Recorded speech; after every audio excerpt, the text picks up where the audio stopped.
public service, especially the women at the Ministry of Internal Affairs. I love how they look in those uniforms, the green, the white. They look really well put together and they're tough. They do not play about business. Good morning, Jerome Paul Sonko in Studio B. Who are you crashing on this morning? Well, good morning to you and good morning to our dear viewer. I think I'll be crashing on women leaders today. You know, we don't have so many examples to give out, but we have different leaders in different areas of the country. Others may not be directly in political leadership, but others may be in the regional leadership, let's say school leadership. Others might be business leaders, but in all disciplines of leadership as a woman, whether you are a circle leader, there is a reason as to why you are where you are, or why you are leading, or you have that position. So those are the kind of women I'm crashing on this Wednesday. Well, indeed. My name is Olive Monica Najima, and that was Jerome Paul Sonko. Now in studio with me right here is Chirabo Robert Nyonyintono, who decided to wear the same color as I did. They say great minds think alike. I don't know. Are we great minds? Oh, how can you even doubt that? How can you even doubt that? Okay. People that wake the nation up every morning. How can we not be great minds? And first of all, thank you so much, our viewers, for being with us every weekday. You know, waking up very early and you're glued to UBC TV. We don't take that for granted. We really appreciate you. Now, for me, I choose to crush on women who have stood out to be ambassadors of various situations. I don't know if you've heard of vitiligo. Yes. Now, this is a situation where the skin, there is lack of enough melanin. So the skin comes out with a bit of spot. And it is misunderstood. There's so much myth surrounding it, like the issues of twins. You stole money from baskets of twins, all that. But I've seen a number of ladies that are coming up and are letting people understand that vitiligo is a skin situation, and they're aiming and pushing for the fight against stigmatization of persons with vitiligo. But also have these ladies in various fields or in various situations. Some cancer that have had surgery, maybe of the breast, and all of those that are not feeling shy of health situations they're having, but they are coming out to tell the world that don't stigmatize these people. They take me down the memory line of people like File Bongo Lerutaya, those that came out to fight disease, and they say we are ambassadors, we have this situation, but let the world know about it, let's overcome it. Well, we crush on the people living with vitiligo, especially the ladies that are at the forefront of making us understand and know what this skin disease is all about. By the way, Michael Jackson was suffering from the same, and many people for a long time accused him of hating being black, so he had bleached himself so that he looked like the white man. And it didn't help that also his hair, at the time there was that famous witch look.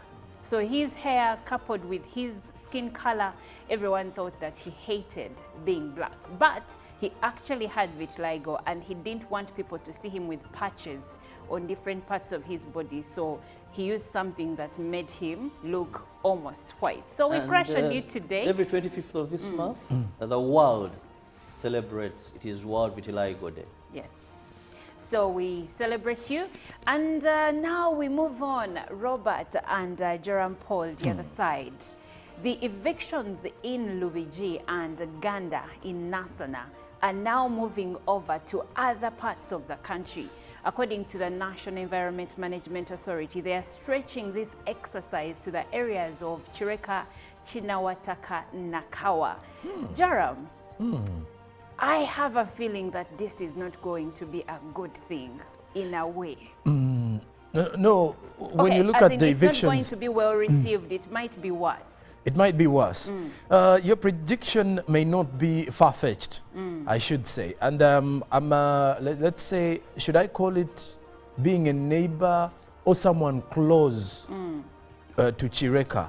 And because if I pass via Chinawataka, I can still reach home. If I pass via Chireka, I can still reach home. Now, like you've mentioned, that it does look like it's going to be another huge battle between NEMA and the residents in there. Because you can easily see that there are lots of Ugandans who are settled within areas of Kasokoso, areas of Chinawataka, from Nakawa and then Chireka. Yes. And of course we do know that at times when it does rain, most of those areas overflood. And I think it is because of the fact that those were wetland catchment areas, or those were swampy areas, and they still have some swamps nearby. And this is an eviction that, like you've said, it is going to be a huge, it does look like it's going to be a battle between NEMA and the people. One of the reasons behind it is, well, if you have someone or a resident who has been living in that area for close to 10 years, they will definitely look at it as encroachment. And then, at the end of it all, NEMA is also looking at encroachers on the wetlands. So it's going to be a battle similar to that in Nansana, but a little bit a different one. So we wait to see how that is going to be done. But of course, NEMA is still moving on with its approach to put an end to those who settle in wetlands. And the rationale for all this exercise is to conserve the environment, the swamps, the catchment areas. Already houses that are going to be demolished in Naweru have already been marked, and so are the houses in parts of Kawempe.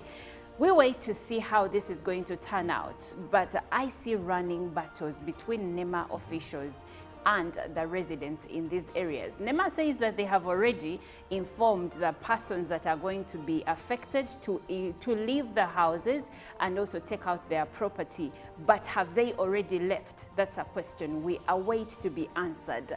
Robert, do you think this is going to be a good exercise, or you see a few running battles between the residents and the eviction officials? First and foremost, this is a joint operation. It's not only going to be NEMA. You have the Wetland Department, Ministry of Water and Environment, military police. So I advise residents, it is painful to say, but don't resist. Because now they're going to come in high gear with a lot of manpower. Stones, whatever you may do, we don't want to see a person, you've lost property, but you lose a son, you lose a friend because you're putting up resistance. My only appeal to NEMA is this time, do a clean job that leaves no questions on your side. Because the LBG has issues. There are certain stories that are hard for a layman to understand. A fuel station that the layman feels its exemption was not that fair. Technically, you can convince people. Yes. Then there is also another factory around there. I don't want to mention the name. Yes. So whenever we go there as journalists, these are things that the residents that were affected point at. Yes. They'll tell you, Robert, Munama ulide, baba libenkanya, echochi. You get it? If this is, what is that? So if it is really, because these technicalities may apply to the elite, that this person got a permit before this year. Of course you're not, but let's not have such stories in the eviction you're going to carry out. Let it not be selective.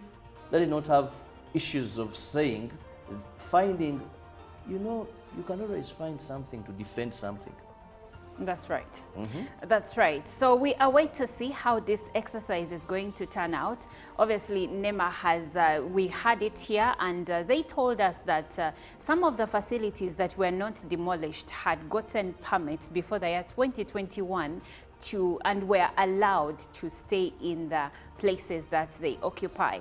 But they said that since 2021, they're not giving out these permits to any factory or any person. So there are no people with permits to construct in wetlands. But like Chirabo said, many people, this leaves many people with many questions. And of course, it brings to my mind a book, The Animal Farm, where there is my favorite line, which says some animals are equal, but other animals are more equal than others. You can chew on that as we delve into the news. Well, we'll begin with the Uganda Human Rights Commission appearing before Kosase yesterday, where the officials from the Uganda Human Rights Commission appeared before the Parliamentary Committee on Statutory Authorities and State Enterprises to answer queries in the Auditor General's report for financial year 2022-2023. According to the officers, Uganda Human Rights Commission asked for 78 billion shillings and was told to reduce the asked money to 54 billion, but were allocated 20 billion, hence finding gaps of 34 billion shillings. The director legal said they require 5 million shillings to handle each complaint at the tribunal. Member of Parliament Dr. Batua wanted officials to explain if they asked for money to perform their mandate of hearing cases or requisition money to pay for their salaries. Member of Parliament Itungo Nathan inquired about the transport refund for witnesses. His interest was on Bobby Wine and Dr. Kiza Besigye. Members of Parliament tried to divert the debate to issues of arrest of MPs, and Sewanyana also talked about Wangadia's misinformation to the press about their treatment in prison, which the chair guided that all these issues were not relevant to the debate at hand. A question that challenged the Human Rights Commission chairperson to respond to was whether she said her commissioners go on duty armed. Officials were told to return to the committee on Friday with relevant documents. Still on the local scene, the National Environment Management Authority has intensified evictions of people encroaching on wetlands to protect the ecosystem and reduce the effects of climate change. In the evictions at Luigi Wetland under the Luigi Wetland Restoration exercise, most structures have been demolished. Makeshift houses, business houses, a taxi park, and other residential houses, and all crops that had been grown in the wetland were not spared. But before the eviction, people were allowed to remove all their property, contrary to the first eviction. The exercise also kicked off in some parts of Nabweru. In Kawempe, affected areas and houses to be demolished have been marked, and occupants given a timeline to vacate, although the affected people have vowed not to leave until they are compensated. All people living in gazetted wetlands of Kawempe, Kinawataka, Nakawa, Chireka Banda have been given prior notice to vacate before the eviction starts. NEMA said the restoration process will continue in accordance with all the guiding policies and regulations on wetland restoration. Meanwhile, Buganda Land Board has clarified on what they called conflict of interest. Buganda has asked NEMA to compensate all the Luigi wetland affected persons in accordance with the law. Depletion of wetlands has been attributed to the unprecedented weather conditions leading to severe calamities in some parts of the country, like prolonged drought spell, floods, mudslides, pests, and diseases, among others.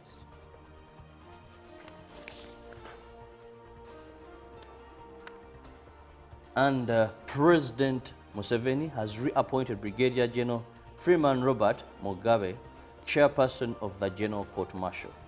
General Freeman Robert Mugabe's contract was renewed together with other 19 members in this court. The members are Kanyoma Habibu, Colonel John Mark Semanda, Major Crispin Sande Magezi, Lieutenant Colonel Sam Ntugura, Colonel Joseph Okelembo, Captain Abu Basajja Baraba, Lieutenant Colonel David Baguma, and Oyara Boris Mark. Others are Major Commander Silasi Mutungi, Defense Counsel, Colonel Richard Tuchachugura, Judge Advocate, and Lieutenant Colonel Raphael Mugisha as the lead prosecutor. President Museveni has also appointed Major General Frank Kijuru Asimwe as the registrar of the court, replacing Major John Bizimana, who clocked his retirement age recently. Apart from Major Frank Kijuru Asimwe, other members are not new in this court. The members are now awaiting swearing in. The cases that await this court include the 32 National Unity Platform supporters, Eddie Mutwe and others, who are on offenses of unlawful possession of ammunition, and other 18 suspects in the murder of police officers. The renewal of Brigadier General Freeman Robert Mugabe's contract comes at a time when the Supreme awaits to deliver its ruling on whether the General Court Martial has powers to try civilians. And finally, on the local scene, the Buganda Kingdom has clarified on Kabaka Ronald Muwende's health status, who is currently in Namibia receiving treatment. In official documents signed by the Speaker of Bataka, Luchiko, the royal family and office of Katikiro advised the public to advise the public that the Kabaka is not in bad status as people claim. So social media has no right information, and only official communication about the Kabaka's health status is made by the Katikiro of Buganda. The office of Buganda Katikiro, the royal family and the council of clan leaders have officially released the official communication about the Kabaka's health status. Before, there were closed-door meetings attended by Katikiro, Prince David Wasajja on behalf of the royal family, and the Speaker of Elders, Namwama Augustine Mutumba. After all there, the Katikiro briefed the media. The Katikiro said the Kabaka is currently receiving treatment in Namibia, but his condition is not worrying. He advised the public to remain calm, that the Kabaka will return to his kingdom very soon. In attendance was Prince Wasajja David, Speaker, clan elders of Buganda, Luchiko, and some Buganda ministers. Well, that's good news coming in from Lutiko Mengo. May the Kabaka live and live long. Now let's cross over to the international scene up until where North Korea and Russian presidents met. Russian President Vladimir Putin has received a warm welcome in North Korea after arriving in Pyongyang just before 3 p.m. local time yesterday. Despite the late hour, he was greeted by North Korean leader Kim Jong-un with a hug on the red carpet when he touched down. The pair reportedly have a 9-hour-long schedule on Wednesday, which is today, including a photo op, 90 minutes of talks, and a tea party. The two leaders last met in September in far eastern Russia, but this is Putin's first visit to Pyongyang since the year 2000.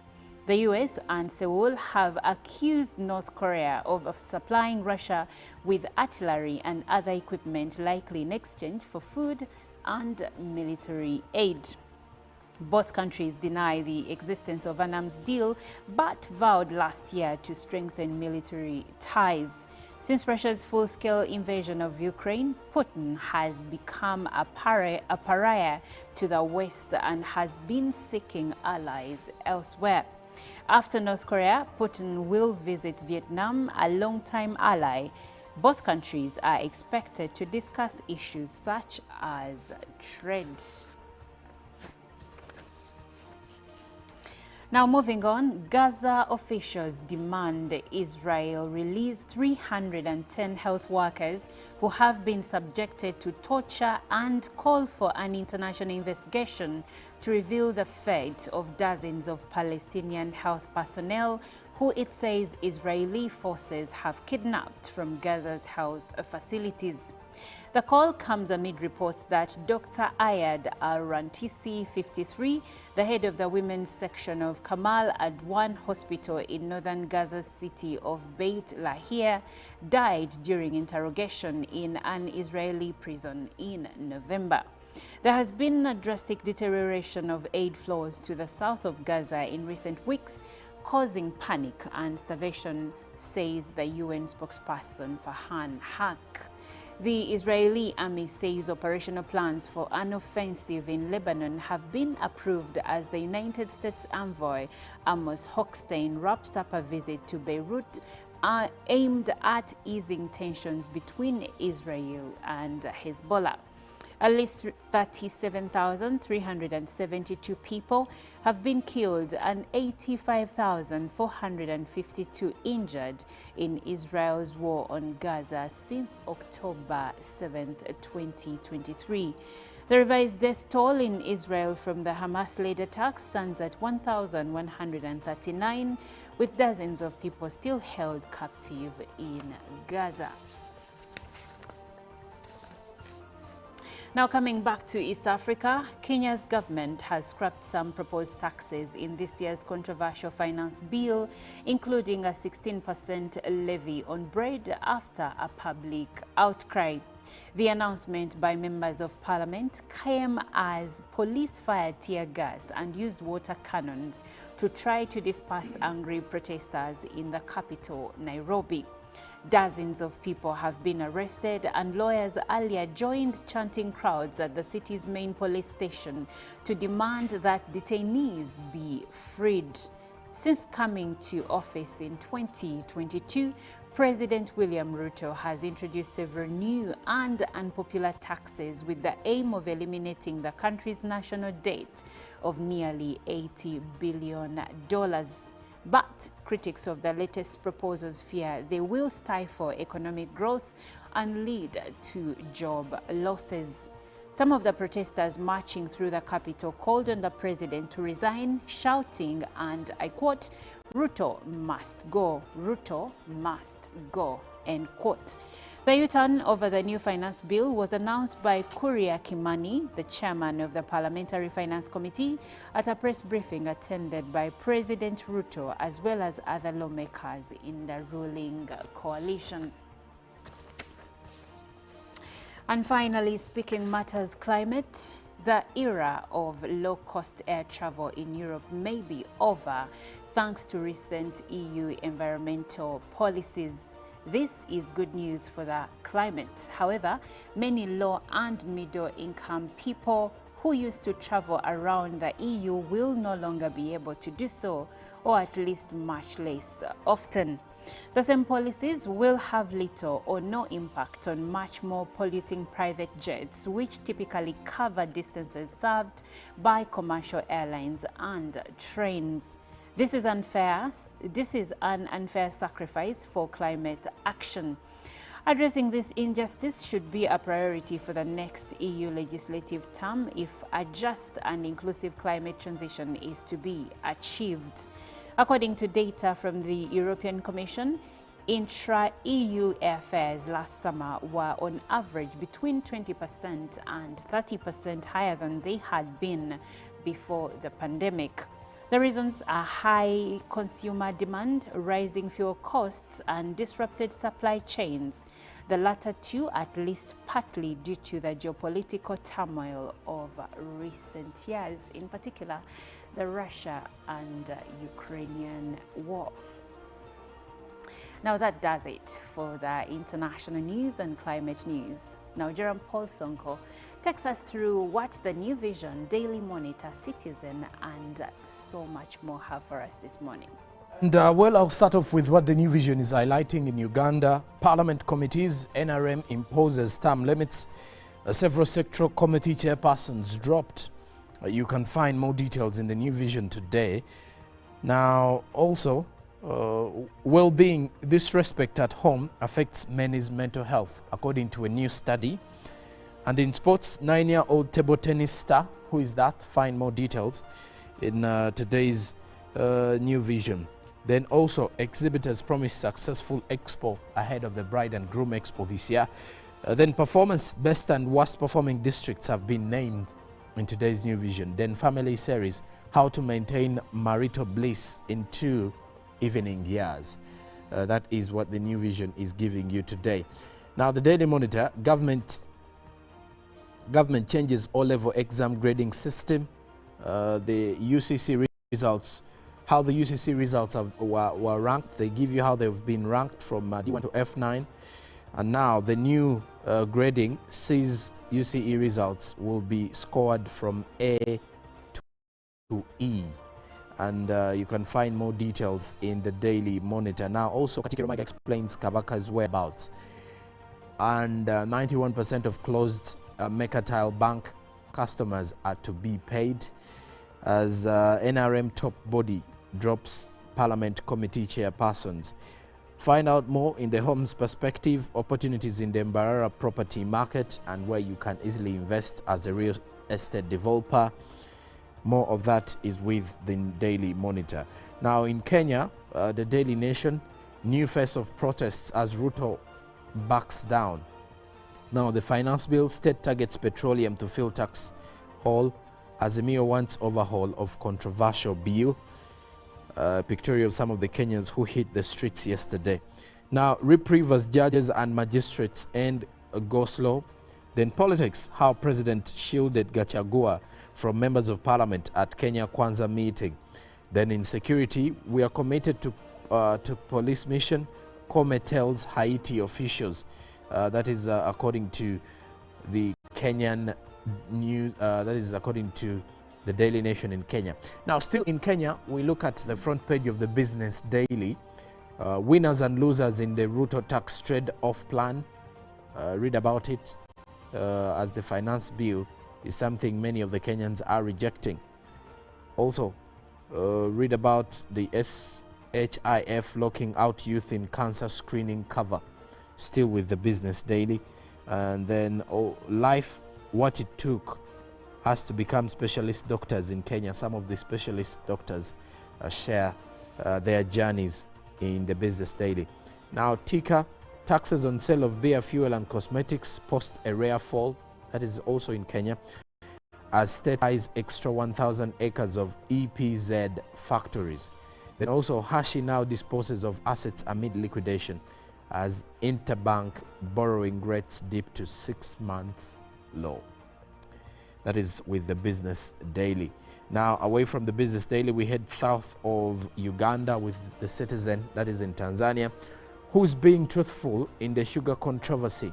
It's the bigger question at the front page. Then Tanzania is to redefine Nairobi's skyline with twin towers. Also political platform discourse, ministries poll oversight role in has sparked off debate. Then Samia's promise to media industry amid fresh hope. Read about that and what the Citizen is giving you. Then lastly, why prices in real estate and hospitality are still quoted in dollars in Tanzania. That and more is within the Citizen this morning. Thank you, Joram, for taking us through the dailies. Now, before we take a short break, like we said earlier, today is Woman Crush Wednesday. And I don't want these men to just say, I crush on women in this sector, in this sector. Robert, say something, one simple line to women. You bring new life, you're special people. Amazing. Joram Paul? No, I love women because I believe they're the pillars of society. To me, if we have women who have their mental health in check and highly respected and protected, we can definitely have a successful nation. Thank you so much, gentlemen. And here is Juliana Kanyomos with a woman. A warrior is a woman. It's Crush Wednesday. Should I crush on myself? My producer will have me for breakfast if I do that. But I'll crush on the women in public service, especially the women at the Ministry of Internal Affairs. I love how they look in those uniforms, the green, the white. They look really well put together and they're tough. They do not play about business. Good morning, Joram Paul Sonko in Studio B. Who are you crushing on this morning? Well, good morning to you and good morning to our dear viewer. I think I'll be crushing on women leaders today. You know, we don't have so many examples to give out, but we have different leaders in different areas of the country. Others may not be directly in political leadership, but others may be in the regional leadership, let's say school leadership. Others might be business leaders, but in all disciplines of leadership as a woman, whether you are a circle leader, there's a reason as to why you are where you are, or why you are leading, or you have that position. So those are the kind of women I'm crushing on this Wednesday. Well, indeed. My name is Olive Monica Najima, and that was Jerome Paul Sonko. Now in studio with me right here is Chirabo Robert Nyonyintono, who decided to wear the same color as I did. They say great minds think alike. I don't know. Are we great minds? Oh, how can you even doubt that? How can you even doubt that? Okay. People that wake the nation up every morning. How can we not be great minds? And first of all, thank you so much, our viewers, for being with us every weekday. You know, waking up very early and you're glued to UBC TV. We don't take that for granted. We really appreciate you. Now, for me, I choose to crush on women who have stood out to be ambassadors of various situations. I don't know if you've heard of vitiligo. Yes. Now, this is a situation where the skin, there is lack of enough melanin. So the skin comes out with a bit of spot. And it is misunderstood. There's so much myth surrounding it, like the issues of twins. You stole money from baskets of twins, all that.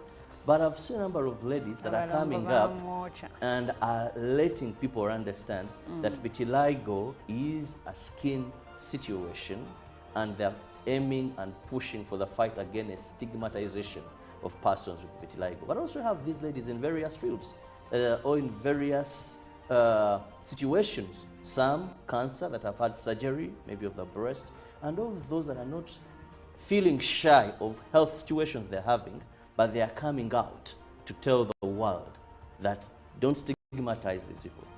They take me down the memory line of people like File Bongo Leduta, those that came out to fight disease, and they say we are ambassadors, we have this situation, but let the world know about it, let's overcome it. Well, we crush on the people living with vitiligo, especially the ladies that are at the forefront of making us understand and know what this skin disease is all about. By the way, Michael Jackson was suffering from the same, and many people for a long time accused him of hating being black, so he had bleached himself so that he looked like the white man. And it didn't help that also his hair, at the time there was that famous witch look. So his hair coupled with his skin color, everyone thought that he hated being black. But he actually had vitiligo, and he didn't want people to see him with patches on different parts of his body. So he used something that made him look almost white. So we crush on you today. Every 25th of this month, the world celebrates, it is World Vitiligo Day. Yes. So we celebrate you. And now we move on, Robert and Jerome Paul, the other side. The evictions in Luigi and Uganda in Nasana are now moving over to other parts of the country. According to the National Environment Management Authority, they are stretching this exercise to the areas of Chireka, Chinawataka, Nakawa. Jerome, I have a feeling that this is not going to be a good thing in a way. No, when you look at the evictions, it's not going to be well received. It might be worse. It might be worse. Your prediction may not be far-fetched, I should say. And let's say, should I call it being a neighbor or someone close to Chireka? And because if I pass via Chinawataka, I can still reach home. If I pass via Chireka, I can still reach home. Now, like you've mentioned, that it does look like it's going to be another huge battle between NEMA and the residents in there. Because you can easily see that there are lots of Ugandans who are settled within areas of Kasokoso, areas of Chinawataka, from Nakawa and then Chireka. Yes. And of course, we do know that at times when it does rain, most of those areas overflood. And I think it is because of the fact that those were wetland catchment areas, or those were swampy areas, and they still have some swamps nearby. And this is an eviction that, like you've said, it is going to be a huge, it does look like it's going to be a battle between NEMA and the people. One of the reasons behind it is, well, if you have someone or a resident who has been living in that area for close to 10 years, they will definitely look at it as encroachment. And then, at the end of it all, NEMA is also looking at encroachers on the wetlands. So it's going to be a battle, similar to that in Nansana, but a little bit a different one. So we wait to see how that is going to be done. But of course, NEMA is still moving on with its approach to put an end to those who settle in wetlands. And the rationale for all this exercise is to conserve the environment, the swamps, the catchment areas. Already houses that are going to be demolished in Naweru have already been marked, and so are the houses in parts of Kawempe. We wait to see how this is going to turn out, but I see running battles between NEMA officials and the residents in these areas. NEMA says that they have already informed the persons that are going to be affected to leave the houses and also take out their property. But have they already left? That's a question we await to be answered. Robert, do you think this is going to be a good exercise, or you see a few running battles between the residents and the eviction officials? First and foremost, this is a joint operation. It's not only going to be NEMA. We have the Wetland Department, Ministry of Water and Environment, military police. So I advise residents, it is painful to say, but don't resist. Because now they're going to come in high gear with a lot of manpower. Stones.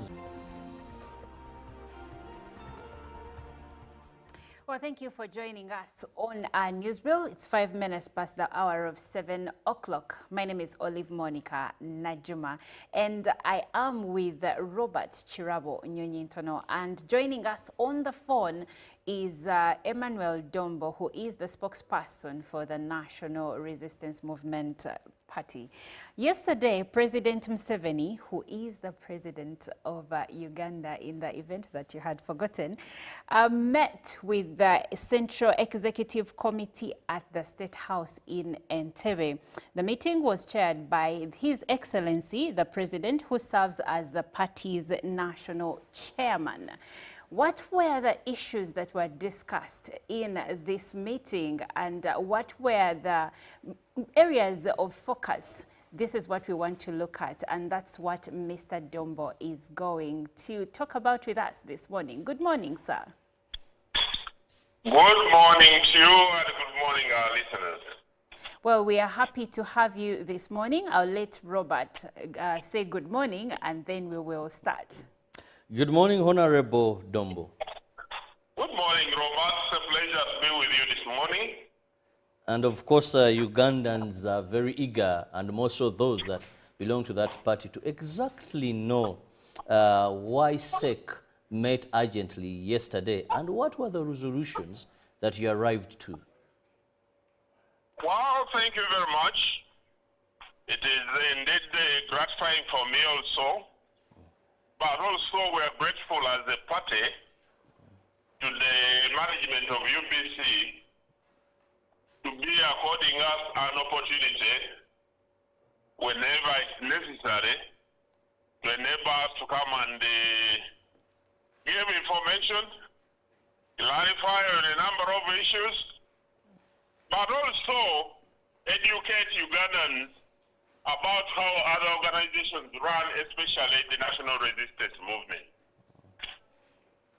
It is true, the Central Executive Committee of the NRM started yesterday under the chairmanship of His Excellency the President and also National Chairman of NRM, and the meeting started in Entebbe. There are basically 4 agenda items, but the substantive item for discussion was 1. The agenda items were prayers, communication from the chair, approval of the designation, and vetting of the chairpersons and vice chairpersons of committees, and then finally adjournment. The substantive issue for discussion was what the meeting resolved. This was the 3rd successive sitting of the Central Executive Committee meeting about the same matter. the previous two sittings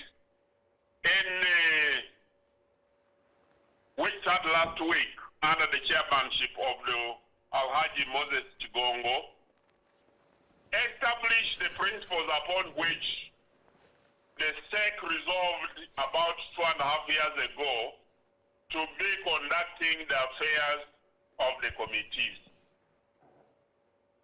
Yesterday, the Central Executive Committee resolved to uphold the recommendations of the designation for members to the various committees as proposed by the government chief whip. The public may need to know that these designations are dependent on the application by members of the committee, by members of parliament, and also when the designation is being done, the government chief whip and the team he works with takes into consideration the members' professional proficiency, their historical participation in the committees, their contribution to the party, and their interest as members of parliament. Because of this, therefore, there may be committees that may be oversubscribed, and there may be committees which may attract lesser number of people. So it is the responsibility of the government chief whip to ensure that all committees have a balanced number of members. There may be members who may apply or may oversubscribe on one committee, but who will be changed and put on other committees in order to ensure that the work of Parliament goes on well. So, the Central Executive Committee sitting yesterday resolved to uphold or approve the decisions or the recommendations of the government chief whip. The second one, the second item was the vetting and approval of the names recommended for the various positions of leadership of chairperson and their vice chairperson.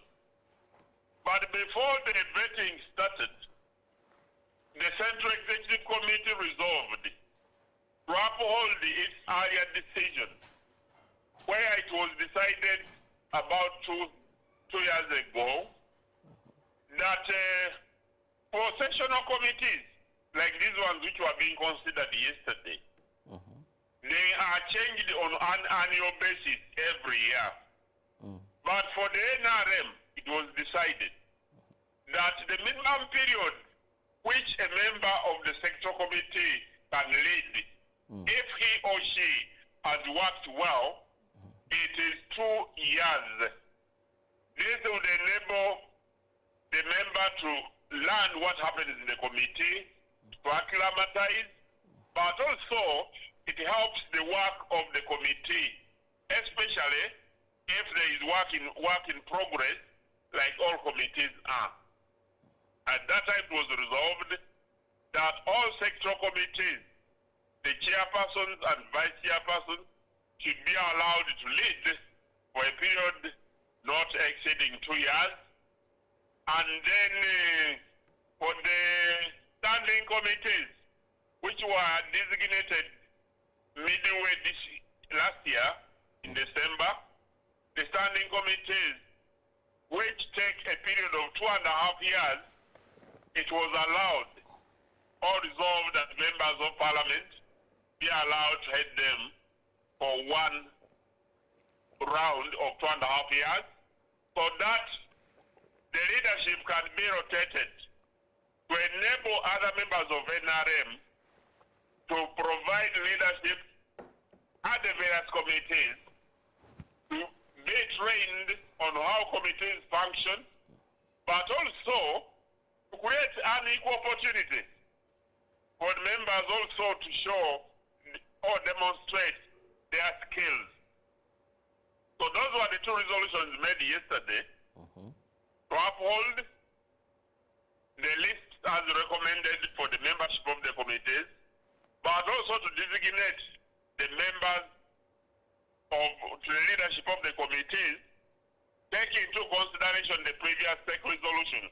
So all the chairpersons of the sectoral committees who had been in committee leadership for a period exceeding 2 sessions of parliament were replaced by new chairpersons. All chairpersons who had been chairing for only 1 session, those who were designated last year, they were allowed to continue for another 1 year until the review is done in the future. And for the committees, where the members had not applied to provide leadership, and yet the chairpersons who have been there have been old, their positions were declared vacant, and the government chief whip was advised by the committee to go back to parliament and announce the availability of these positions so that members can apply, and within 2 weeks, the Central Executive Committee will sit again to review the positions of all the names of the people who have made fresh applications to provide leadership as chairpersons and vice chairpersons of the various committees. Okay, now, Honorable, can we know some of the names of the people that were dropped, those that had already gone beyond the time they are supposed to be on these committees? I may not have the full details because these ones, it is the government chief whip who has, but here with me, I know that the Committee of Health, I don't know who the chairperson was, but the chairperson was replaced and the vice chairperson was approved. Okay. Because the Committee of Health, I think Dr. Ayume had been a chairperson for 3 years now. And the Central Executive Committee felt that the previous resolution should enable other people so to get elevated, and they provide an opportunity for leadership. There was another member like the Committee on Legal. Also the chairperson was replaced. I don't know who the chairperson, I don't remember who the chairperson was. Even the Committee of ICT, the chairperson was also replaced because he had been a chairperson for 3 sessions of parliament. Now, the details of the designation are going to be given by the government chief whip today in parliament at the time when the designations are going to be done. Okay. Now, Honorable, much as you've told us that this was the 3rd sitting of SEC on that very matter, but there are allegations that this was done because of the corruption tendencies allegedly within some of these committees, and where we see that some of the members really come from your party that have been in these corruption scandals here and there. Of course, they remain innocent until proven guilty by a competent court. But it is believed that this is what pushed your party to quicken up, to very fast fix things here and there.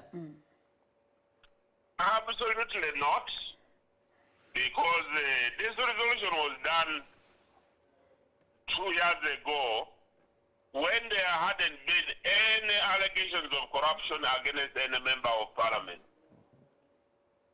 And during the process of vetting, all the chairpersons, including the old ones who were vetted, were sent to the various vetting security agencies to do a background check on them, and it was found that all of them were very perfect, and they didn't have any pending issues against them, apart from one who is before the court, whom I will not get into the details because the matter is sub judice. But all these are members who had been recommended for reappointment, but the Central Executive Committee decided to uphold its previous decision in order to give an opportunity to other members of parliament to exercise their abilities in providing leadership. At such a time, what does this mean to the NRM party? More so, we know that certain things may seem small, but committees, it is believed, and we see how MPs scramble for positions on these committees. Some are very fertile committees. What does this mean to cohesion in the party and those that are dropped understanding that these are resolutions, and avoid maybe sometimes the tension and pressure that comes with dropping and then appointing? Some of the reaction by individuals is natural. What the party can only do is provide explanation and also create hope for members of parliament. Those who join parliament, I know that they will also at one time have an opportunity to exercise the leadership of the various committees. What has been done is very healthy for a democracy and for a party like NRM, and many members are very enthusiastic about it. And for the chairpersons who may have been rotated around, it will be an opportunity for them to do other party work, but also to give focus and concentrate on their constituencies.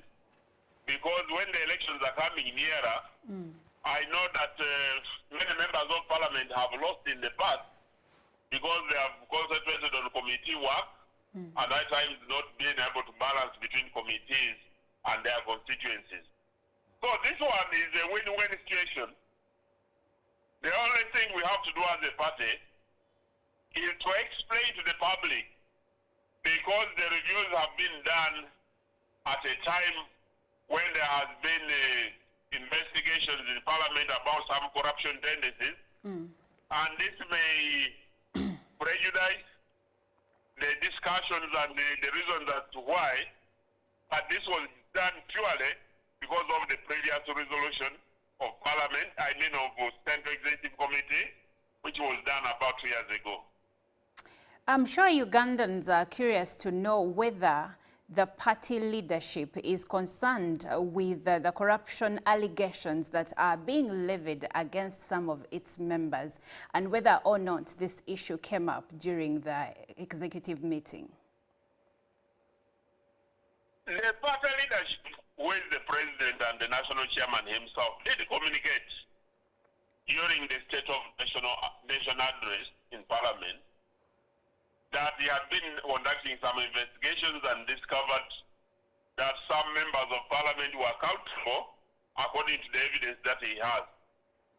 And I'm sure that evidence must have been provided to the investigating agencies of government, and that is why you can see some members of Parliament being prosecuted now. So, the party position against corruption is very vivid, and it has consistently been a manifesto pledge of zero tolerance to corruption.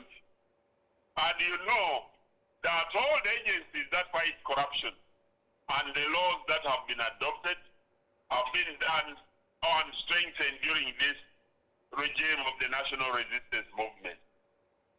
So, in no uncertain terms can anyone say that NRM is not fighting corruption. It is challenging that right now the members of parliament who are being prosecuted are members of the NRM. Yes. But corruption does not have a color. Corruption is a crime that should be fought irrespective of who has committed the offense. But because of the presumption of as the law says that people are not guilty until proved so by the courts of law. Yes. I may not delve into the details and what other things the chairperson may have mentioned about some of these issues, in order to allow the judiciary conduct its processes without any undue influence. But the chairman has been repeatedly firm. Even in yesterday's meeting, he said we must be firm. And I know there is a leadership retreat very soon for leaders of members of cabinet and members, the permanent secretaries, and members of the Central Executive Committee, who will take a retreat to Chankwanzi in order to galvanize and agree how solid the government must fight corruption, but also ensure the successful implementation of the pledges that government made. Now, Honorable, we are looking at these changes, which you say were putting into place recommendations that have been there for about 2 years back. But to our viewer, an ordinary Ugandan, a member of NRM or not, what is the relevance of these parliamentary committees to the party and individuals? Because usually we see a lot of scramble, yearning to be part of these committees. The committees, in the past, Parliament used to sit as a house. And ordinarily, all of the work of Parliament is supposed to be done by the Parliament of Uganda. But because there is a lot of work, the Parliament resolved to divide itself into committees in order to enable different roles to be performed simultaneously. After the committees have made decisions, then they are brought and ratified by the whole House of Parliament. So, Parliament of Uganda adopted a committee system in order to improve efficiency, in order to enable simultaneous business being conducted at the same time. But in so doing also, it provides a fertile training ground for leaders. If you look at the Right Honorable Prime Minister, Right Honorable Nabanja, the Prime Minister was formerly a deputy chairperson of a committee. She later grew up to become a chairperson of a committee. Eventually, she was appointed a commissioner of parliament. And later, she was appointed a Minister of State for Health. After which, she was appointed and elevated to the level of Government Prime Minister, Prime Minister of Uganda, and the leader of government business. When you look at many of these other leaders, there are only very few people who come from work from their constituencies and they get appointed as ministers. So to those people who become ministers or other leaders after exercising some work as committee chairperson, it gives them an opportunity to learn how to build teams, how to work together with the others, and how to chair and resolve complicated matters of leadership.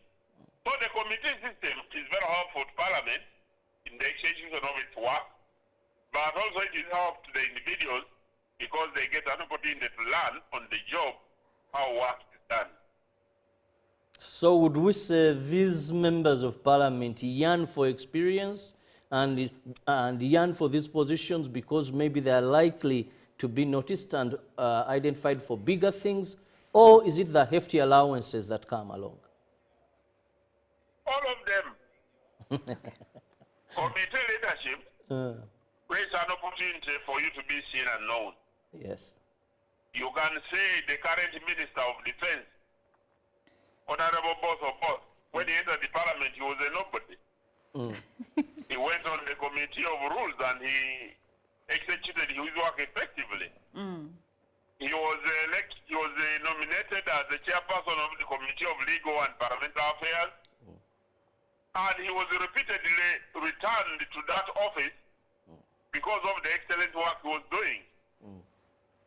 Last year, at the beginning of this term, he was appointed. He had vied for the position of Deputy Speaker, but wasn't successful. And he was appointed Minister of State for Defense. Within the same term of Parliament, he was elevated to the full Minister of Defense. So, the committees are fertile grounds for training, but also, some members of Parliament use them so well in representing their constituencies as a lobbying mechanism. And don't want to repeat the issue of the allowance because the very chairperson definitely gets an allowance. Yes. And who would wish, if people can feel proud of being chairpersons of LC1 at the village level, should a member of parliament who chairs this whole section of parliament, the sectional committee of parliament, be equally proud? Most definitely. Yes, definitely. Well, thank you so much, Mr. Dombo, for sparing a minute to explain to us what occurred in the Central Executive Committee meeting that transpired yesterday. Have a beautiful day. Well, thank you very much, and thank you for giving us this opportunity too. Yes. And for making it live so that people can hear it from the horse's own mouth. That's very true. Well, we've been having a conversation regarding the Central Executive Committee meeting that transpired yesterday.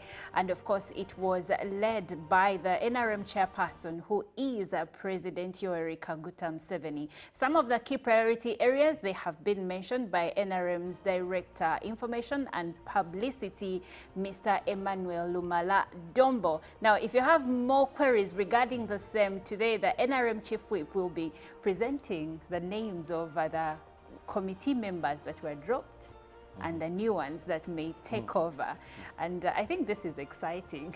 Well, Honorable Dombo mentioned the ICT. I think that is led by Engineer Moses Magogo. Yes. Yeah, but the good thing here, there are valid reasons.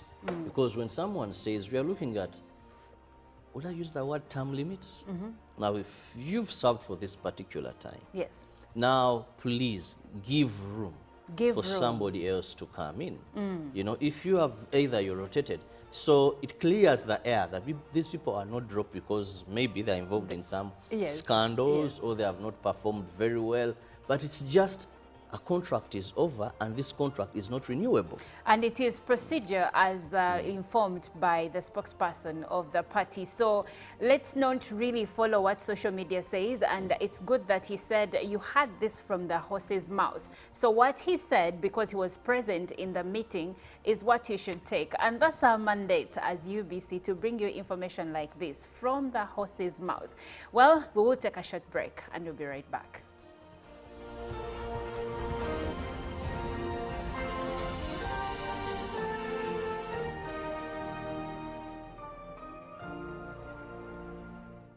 Live from UBC Studios in Kampala, this is Good Morning Uganda.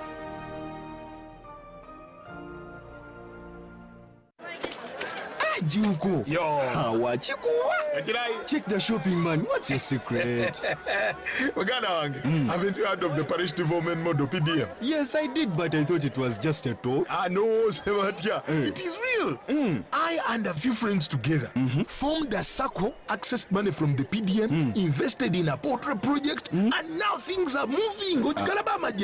Juko. I thought I was one of your friends. You are. But you left me behind. I didn't leave you in poverty. What you do, just visit your LC2 chairperson and your parish chief and start the process of economic transformation. Just like that. Okay. The parish development model is an initiative from the government of Uganda through the Ministry of Local Government designed to transform all lives of Ugandans for the better. PDM, my parish, my development, my life. UBC is the national public broadcaster. We educate, inform, entertain, and inspire our audiences. You can watch us on free-to-air channel 001, DSTV channel 282, GoTV channel 371, Star Times channel 201, Zuku TV channel 20, and Azam TV channel 350. Even when your subscription expires, you can still watch UBC for free on your pay TV platforms. Live from UBC Studios in Kampala, this is Good Morning Uganda.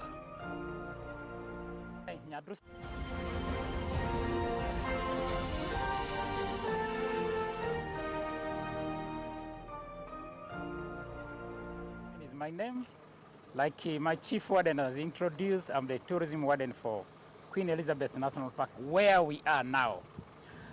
Where we are is one of the activity areas which is called the Kasenyi Plain. Kasenyi Plain is a place where we do game drive both night and day. And also we do the lion experiential in this place. And we have chosen this place for game drive. Actually, we are not the ones who chose, but it is the animals that chose. Because, you know, predators follow where other animals graze from. The animals also want to graze in open area, open savanna area, so that they can be able to spot the prey. And they can also be able to have enough palatable feeding grass for them. And this is the area where we're going to do these activities. One person asked about how cheap we have made these protected areas for our domestic tourism promotion. Uganda Wildlife Authority has made this product more and more affordable. A Ugandan, an adult Ugandan, will pay only 20,000 per day per person to enter the national park. That is category A national park, where Queen and Maxon and other parks fall in. You pay 20,000 for gate entrance fee, and if you are going for any activity like game drive, and you don't need a guide, it's free. But if you need a guide, you pay extra 20,000 shillings. Guides add your adventure. The interpretation, the interaction with the guide add value to your adventure. Then when you are doing other activities like boat ride, we have made for Ugandans very, very cheap, about 30,000 shillings. Foreigners pay $30. Entrance for foreigners is $40, but Ugandans pay 20,000 shillings. If you are going for nature walk is only 10,000 shillings for Ugandans. A resident foreigner pays about $15. Foreign non-resident pays about $30. Accommodation for school-going groups, like where some people slept in student center, we have made it very, very affordable so that we impact conservation education into these young children. And they pay only 5,000 shillings. But the teachers pay 20,000, 25,000 shillings. So these are the affordable rates we have made in order to promote domestic tourism for all the East Africans. Even for non-students, someone can even sleep. For educational groups, yeah. Camping. And then camping is only 20,000 shillings. The 20,000 for camping cuts across. Whether you're a foreigner, you're Ugandan, we pay 20,000 shillings. Without, you come with your tent. But if we have tents available, you hire the tent at 20,000 shillings, wherever you are in Uganda Wildlife Authority estate. So those are the affordable rates we have for Ugandans. So out there, please don't think these parks are very expensive. They are very cheap and affordable. Don't watch these animals when you are watching them on TV. When the whites have come here, they have done documentary. When the journalists have come here, they have done documentary. Please come and watch them live. They are affordable and very cheap. Now we are going for our game drive. From here, we are starting from here. We shall follow the main road going to Kasenyi Community Village, fishing village. And from there is when we shall begin to drive through the game drive routes and look for the animals of our interest. And the lion is the key. The chief said that Queen is the only area you will not live here without seeing lions. And today, I promise you, you are likely to see the lion. Thank you so much. Another question? Carrying. 2, when you are inside the park, you should drive at a speed limit of 45 kilometers per hour. And when you are inside the park, you don't hoot. You don't hoot, because that hooting disturbs animals. And when you are inside the park, please respect these animals. When you respect them, they will also respect you. Give their distance, and they keep the quite critical distance point so that you are not attacked by these animals. Please keep the critical distance. And when you're inside the park, it's very, very good to move with a guide, please. I advise you whenever you're coming to the park, move with guides. And when you're moving on the tracks, please don't go off the track. You go off the track, we have a fine of about $150, which you pay. So please, these are simple rules we can be able to follow. Nobody should fall a victim when you come here for your honeymoon, you young girls. Please enjoy the park and go back without any problem. Thank you. As we wait for these people, we have other premium activities that we do in Queen. Very, very premium and excellent activities. You did a boat ride yesterday, and you saw the aquatic animals and the land animals, the plant species, the bird species, the intra-African migrant birds, and the Palearctic bird species that come from Europe. Accommodation. We have all categories of accommodation in Queen. We have the high-end accommodation, that is 5-star lodges. We have the mid-range, and we have the low budget. We have over 42 lodges around Queen Elizabeth National Park in different categories. Back to Moya, we have low-cost accommodation where some of us slept. We have accommodation as cheap as 52,000 self-contained room. We have for 82, that is twin bed, 82,000 twin bed, and 102,000 double bed. Executive room where my director slept is 128,000 shillings. In addition to that, we have self-catering guest houses. The self-catering guest houses have sitting room, dining, fridges, kitchen, everything is equipped.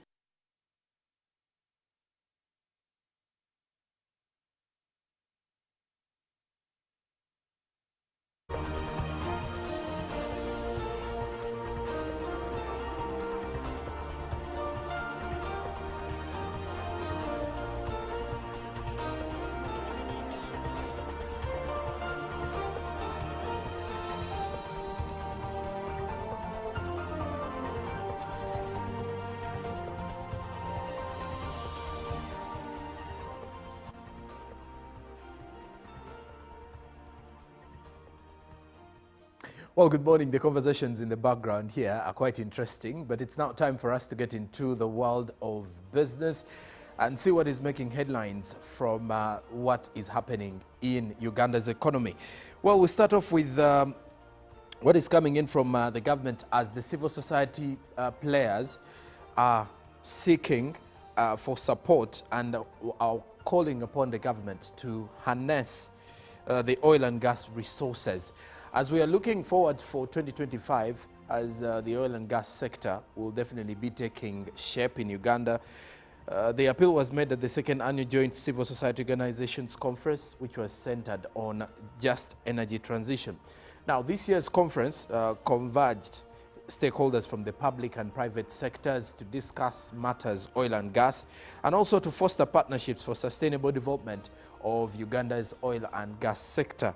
The theme, Bridging Consensus on Uganda Energy Transition Plan, called for a unified agenda on key issues related to oil and gas exploration, as well as exploitation, and a just transition for all the stakeholders within the oil and gas sector. Now, the conference came at a critical time as Uganda fast-tracks its investments to meet the 2025 roadmap, or the 2025 deadline that was given for Uganda's oil and gas sector. Now, energy transition is a major structural change to energy supply and consumption, and it also involves a shift from primary reliance of fossil fuels, which is for energy, and also aimed at reducing carbon emissions. Now, elsewhere, the Institute of Certified Public Accountants of Uganda Examination Board has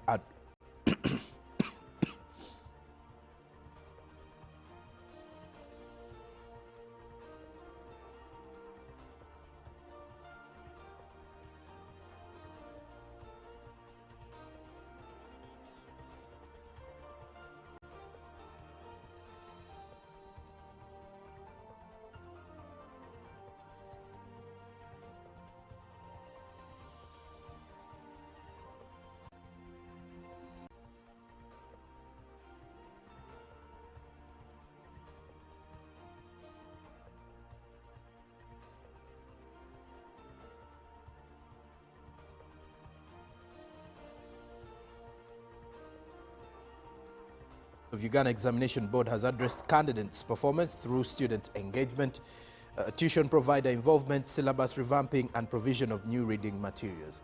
The chairperson of the Public Accountants Examination Board, Professor Laura Orobia, disclosed that performance in accounting technician's diploma was at 54.7%, as the certified tax advisors is standing at 52.2% and certified public accountants at 43.7%.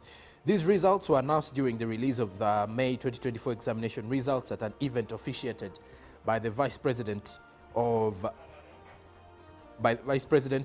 Mutumba, Professor Orobia, who said that 6,375 candidates sat for the examinations, which were conducted at 7 centers across Uganda, that is Arua, Fort Portal, Gulu, Kampala, Mbale, Mbarara, and Nkozi. Now, the CPA course attracted the largest participants, as the Secretary of the Institute of Certified Public Accountants, Derek Nkanja, explained that ICPAU is the only body authorized by law in Uganda to certify professional accountancy practices and the skills that are needed. Now, elsewhere, we now turn our focus on Mercantile Credit Bank Limited. Now, yesterday news broke out that the Bank of Uganda closed Mercantile Credit Bank Limited, which is a Tier 2 under the Tier 2 microfinance banks.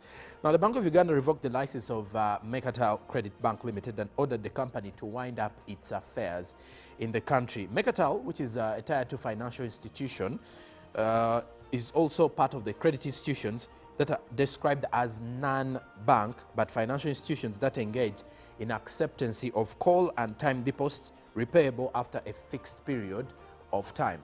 And also the Bank of Uganda revealed further that those who have their savings in the bank will then be compensated by the Deposit Protection Fund. Remember, with the Deposit Protection Fund, you can only be able to access money that is in a bracket of 10 million Ugandan shillings. Now, besides that, the Deputy Governor, Dr. Michael Atig Ego, revealed that the action taken under Sections 99 and 17B and F of the Financial Institutions Act of 2004 was informed by poor governance and failure to meet the required capitalization levels, which was putting customer deposits at risk, according to the Deputy Governor of the Bank of Uganda. Now, this action was necessary because the Bank of Uganda had communicated that the continuation of Mercantile Credit Bank Limited's activities is detrimental to the interests of its depositors due to the institution's failure to resolve its significant undercapitalization, poor corporate governance, and insolvency. Now, also, in the interests of the customers, Bank of Uganda revealed it will, together with the Deposit Protection Fund, shortly inform all the depositors of the arrangements to pay them back. And according to the Act, the Deposit Protection Fund ensures deposits of up to 10 million, which is expected to handle, while the Bank of Uganda will handle the higher amounts. Now, the unissued portion of the deposits will be under Section 105 of the Financial Institutions Act of 2004 as the amended. Also, according to the Deputy Governor, all creditors are asked to submit their claims to the Office of the Director. That is within 30 days from today. Of course, yesterday there were also some of the traders who are still banking with the credit institution just before the news was released that the bank will no longer be functioning. Besides that, Nvidia, which is a startup for the center of the artificial intelligence boom, has become the world's most valuable company. Now it is knocking down Microsoft off the top spot. Now remember, with the artificial intelligence, most of the tech developers are seeking out different innovations from the same sector. Now, Nvidia's market capitalization hit $3.335 trillion on Tuesday, as the shares of the chip maker rose by 3.5%, that is close to $135.58. Now, the feat comes just days after the Santa Clara, California-based company eclipsed Apple to become the world's second most valuable company. Now it is the most valuable as we speak. Now, the shares of Microsoft and Apple holders of the number 2 and number 3 spots fell by 0.5% and 1.1% respectively, And NVIDIA's rally, which has lifted the S&P 500 and Nasdaq indexes to record highs, has also continued a speculator winning streak for the company whose graphics processing units are integral to the development of artificial intelligence. Now elsewhere, we turn to the traders meeting with the president, as the president met with the traders and they came up with a resolution of calling off tomorrow's meeting, which was scheduled for this week. Now we do have some videos coming in from the same, and I'll first of all take you there to see what happened and what transpired.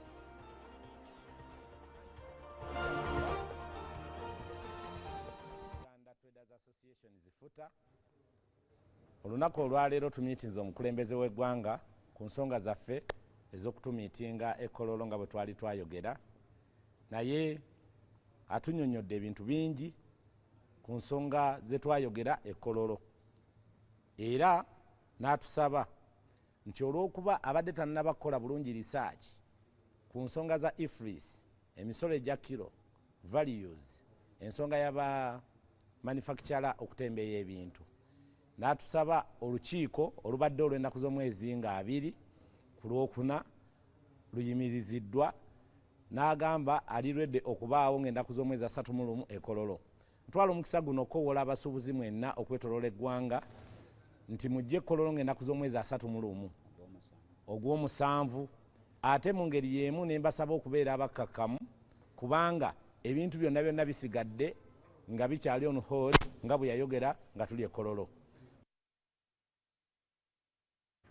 Ng'abakulembeze bw'abasuubuzi mu bibiina eby'enjawulo tusobodde okufuna omukisa ne tusinkana pulezidenti w'eggwanga wano mu State House Entebbe, era ne tusobola okubeera nga twogera ku nsonga ez'enjawulo eziruma obusuubuzi n'okusomoozebwa abasuubuzi kwe bayitamu, era pulezidenti ne yeeyama ensonga zaffe agenda kubeera nga azigoberera n'okulaba bw'asobola okuyamba abasuubuzi okutambula ne poliisi za gavumenti kakibeere kutandika kukolera. Well, the 31st of July is when the president will meet the traders. So for all of you who have been getting details of the postponement of that meeting, which was scheduled for tomorrow, it has now been pushed to the 31st of July following the head of traders meetings, or the heads of traders meeting with the president yesterday. So following that meeting, a date was fixed, 31st July, which is next month. So the traders have been called upon by their leaders, different leaders of different associations, to go back and meet the president at the Kololo ceremonial grounds, as the president is doing further consultations on the IFRIS to come out with a final take on what next for the traders in the country. Now, lastly, we look at the Forex updates this morning to see how the Ugandan shilling was faring as close of business yesterday against the other currencies. Now, the US dollar was buying at 3,704.08 shillings while selling at 3,714.08 shillings. And closing time, it was buying at 3,712.75 while selling at 3,722.75. And then the Great Britain pound was buying at 4,712.96 while selling at 4,725.65. The euro was buying at 3,982.29 while selling at 3,993.02. The Kenyan shilling was buying at 28.94 while selling at 29.02. The Tanzanian shilling was buying at 1.56 while selling at 1.56. And then lastly, the South African rand was buying at 203.14 while selling at 203.69 Ugandan shillings. And well, that does it for our business news this morning. Olive Monica Najuma is here to take you through with the traffic updates. Stick around. Good morning.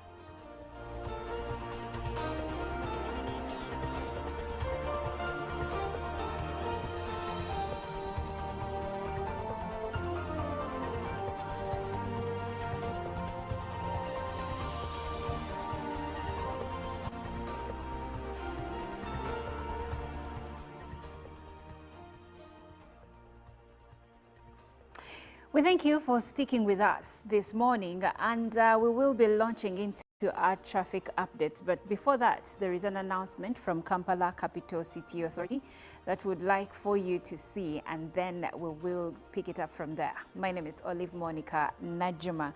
Now, according to the Kampala Capital City Authority, they are saying they are implementing road improvement works at Mulago and Kubiri roundabouts ahead of their signalization. And at Kubiri, works will commence on 18th June 2024 and are due for completion at the end of September 2024. Vehicles approaching from Wandegea towards Kubiri via Bombo Road will be diverted to use alternative routes. All other traffic will use a single lane. And at Mulago, works will commence on 24th June 2024 to end on August 2024. Vehicles approaching or exiting Mulago will be restricted to a single lane as well. Motorists are advised to consider using alternative routes during this period as indicated on the installed diversion signage. We regret the inconvenience and urge road users to adhere to site directions and plan their journeys accordingly for a better and smart city. That is a notice from Kampala Capital City Authority. And that starts off on to our traffic updates for this morning. Well, if you are moving still in those areas, we are going to look at the traffic update situation in the areas of Mulago to see if this has already taken effect and how you might be affected right this morning, because the works in Mulago are starting today. Now, looking at Binaisa Road, and we start around a roundabout that connects you from Yusufule side to Binaisa Road. I see that we have a intense flow of traffic jam here. There is a traffic jam along Binaisa Road and along Dwaliro Road. Now, Dwaliro Road is just outside New Mulago Gate Road. And yes, there is intense traffic over there this morning. The same applies to Katanga Pedestrian Road.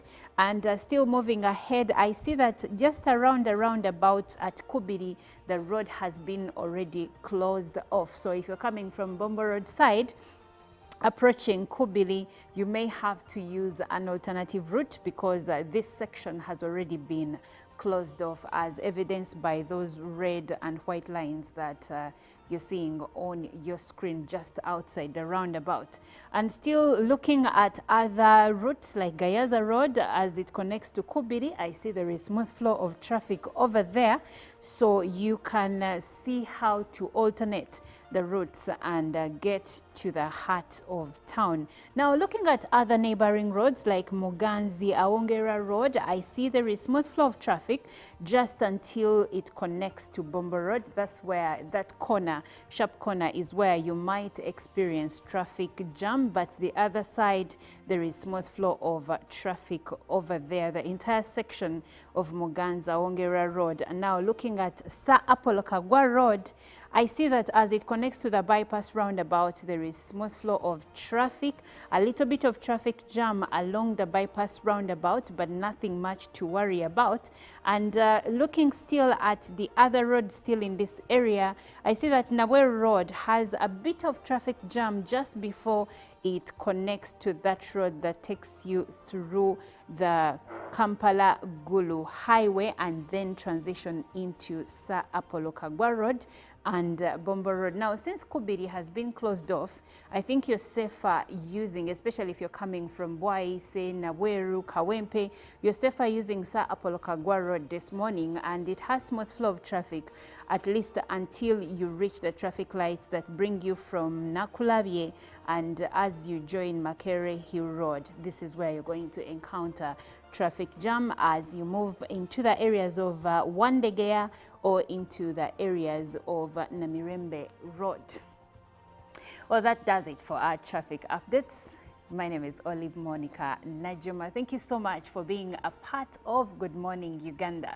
Now, Good Morning Uganda does continue. Up next is Agenda with Robert Chirabo Nyonyintono.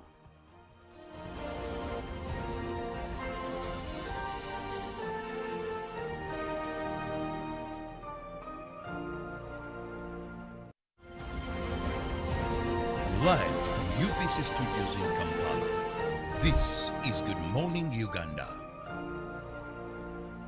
Pick of the day on UBC. Every Wednesday, 10 p.m. on your public broadcaster.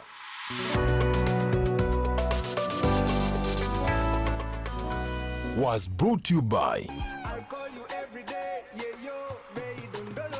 You can now get all the Chibuzi out with MTN voice bundles. Call all networks. Kubei Dondoro. Buy a 25-minute voice bundle for only 1,000. Or buy any daily voice bundle of your choice. Dial *100 *21 hash and select daily or use the My MTN app. When we talk together, we are unstoppable.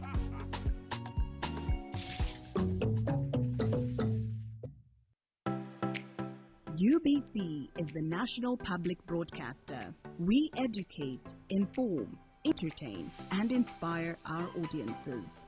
You can watch us on free-to-air channel 001, DSTV channel 282, GoTV channel 371, Star Times channel 201, Zuku TV channel 20, and Azam TV channel 350. Even when your subscription expires, you can still watch UBC for free on your pay TV platforms. Juko. Yo. What you check the shopping, man. What's your secret? Haven't you heard of the Parish development model PDM? Yes, I did, but I thought it was just a talk. No, Sebatia. It is real. I and a few friends together formed a circle, accessed money from the PDM, invested in a portrait project, and now things are moving. Juko. I thought I was one of your friends. You are. But you left me behind. I didn't leave you in poverty. What you do, just visit your LC2 chairperson and your parish chief and start the process of economic transformation. Just like that. The parish development model is an initiative from the government of Uganda through the Ministry of Local Government designed to transform all lives of Ugandans for the better. PDM, my parish, my development, my life. A new dawn on Behind the Headlines with me, Timothy Nyangweso. Every Wednesday, live in our studios in the heart of Kampala, we have conversations that have analysis, explanation, but not every truth is fact, and not every fact is truth. Every Wednesday, 10 p.m. on your public broadcaster.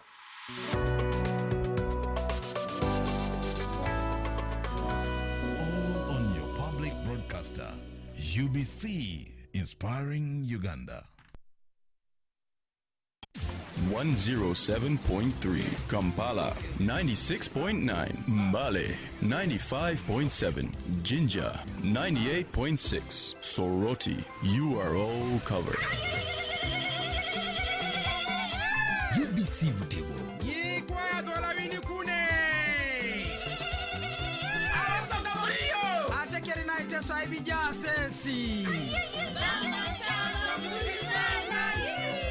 UBC Butego.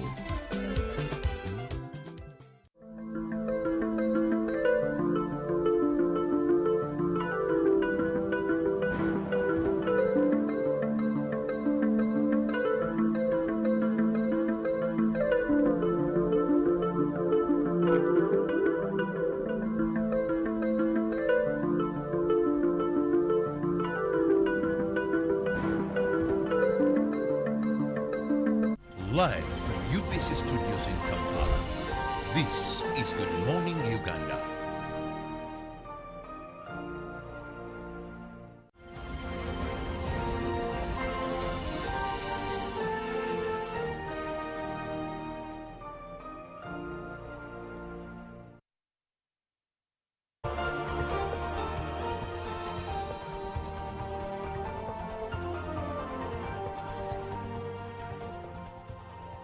Minutes past 8 a.m. this lovely Wednesday morning. Good morning to you, and thank you so much for being with us on UBC TV. I'm Robert Chirabo Nyonyi Ntono, and welcome to Good Morning Uganda Agenda. Now, here we usually have a guest and look at issues of national concern. This morning, I have a very interesting character, more so to the cooperators, and this is the way to go, because even our government has focused so much on issues regarding cooperatives. We've seen it recapitalize Uganda, a development bank, but all this money will go to organized people, will go to cooperators. And of course, every day we see the parish development model, which is a model or is targeting cooperatives, still government injecting more money into this sector to see that we fight poverty. Now this morning, we're going to be looking at monetization of Uganda's economy through cooperatives. How do we gain big as Ugandans, as a country, through cooperatives? And join me welcome a man I named Cooperatives, because every time, anywhere you'll meet him, he will talk about cooperatives, and that is the General Secretary, Uganda Cooperative Alliance, Ivan Asimo. You're most welcome. Thank you so much, and good morning, our viewers.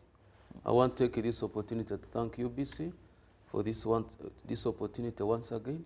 And on behalf of cooperators, we really appreciate you. Thank you. And one thing I've noticed is your movement seems to be growing daily. More people are going into the cooperative movement. The only challenge I find there is, are they actually understanding principles of cooperatives and how cooperatives work? Because when you go to very many villages, the leaders will tell you have this number of cooperatives. They call the circles, which is also a form of cooperatives. Yes, true. We have now this number, last year we were this. So there is growth, but are we having meaningful growth? Just to break the ice. Thank you so much once again. Ivan Asimwe, General Secretary, Uganda Cooperative Alliance. As usual, I'm a cooperator, like you have mentioned. I've been in the cooperatives for that long, over 20 years. And I want to begin with your question. Do people really understand cooperatives? The answer is almost no, especially in this country. We don't have cooperative education at that level compared to our neighbors in Kenya and Tanzania. I've mentioned this. You see so many people talk about cooperatives, but they don't really understand the cooperatives. The principles, the values, and the whole thing, the ideology, they don't understand. But so many talk about them. That's why sometimes someone is asking you, what's the difference between a cooperative and a circle? Even to the elite. Yesterday I was talking to someone, a very big person in this country, and the person is saying, for you see, we are handling cooperatives, but not circles. I said, why? He said, no, a circle is different. I said, what is a circle? A circle is a savings and credit cooperative. It is a financial cooperative, because we have different types of cooperatives. And by law, all these cooperatives fall under Uganda Cooperative Alliance. There is no any other apex body. But people continue to be deceived. You hear unions saying we are apexes. No. There is an apex, which is Uganda Cooperative Alliance. On top, then below are unions. You have Ukusku, you have Uganda Central Cooperative Financial Services, you have Banyankole, you have Bugisu, you have East Acholi, West Acholi, Wamara. All of those are unions. And below the unions are now primary societies. And below primary societies are individuals, me and you, who are members. That is the structure. And then from UCA level going upwards is now the International Cooperative Alliance, where UCA, the Kenya Cooperative Alliance, the Tanzanian Cooperative Federation, Brazil, America, whichever, they all come together and form one global apex, which is the International Cooperative Alliance. So, do people understand? The answer is no. I want to ask you, how many graduates do we have here? People who have studied cooperatives? Very few, a handful, if there are. Now, we are talking about Chigumba and Tororo. These are cooperative colleges. Since 1954, this country teaching cooperatives, but we are still at certificate and diploma. Since 1963, 5th of January, in Tanzania, they are now at PhD level in cooperatives. Since 1967 in Kenya, they have now started admitting PhDs in cooperatives. So when I talk about cooperatives and I say people don't know Ugandans, we need to know that you study cooperatives up to PhD level. Not just reading a small book like this today, and then tomorrow you start singing that you understand cooperatives. You may define, you may mention principles, but you don't understand the ideology. And those are the mistakes we are making, where a politician goes to a constituency and says, you people, you form and we give you money. That's not a cooperative. That is not a cooperative. Because a cooperative must follow a certain ideology.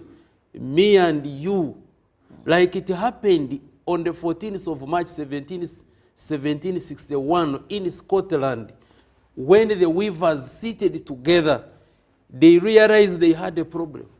And the problem was they needed to make as much cloth as they needed because there was too much coldness. And because of that, they realized that, you people, if we don't work as a team, if we don't cooperate, we are not going to do this task. So let us cooperate. Like it happened back here in Uganda. 1844, the same people. In 1913 here, Ugandans realized that they were being exploited by the middlemen of Asian origin. And 4 farmers led the revolution. And they said, enough is enough. You people, we cannot continue to be exploited in our own country. I cannot grow coffee, I cannot grow maize and whichever. I take it to a middleman and I become a slave of a middleman. To the extent that when they are measuring my coffee, they tell me to hangalia hapa. As I'm looking up, they press a knee below the sack. If my sack was worth 100 kilos, it weighs 40. If I realize and I say, you people, what are you doing? They chase me with my coffee. So they realized we cannot continue like this. So because of that problem, they said we must cooperate. Cooperation is about having a challenge or having an opportunity and you take it upon as fast as possible. But this business of saying you form and we give, that is not a cooperative. It is something different. And that is why they eventually disintegrate. Do you know why these old cooperatives, despite challenges, people are still intact? When you go there, they tell you, this is our plot, this is our house. It was a house for our Chibina. In 1940, it is still there. They take care. They cut grass around the building, but it is there intact. Why? They had an ideology. They know why they cooperated.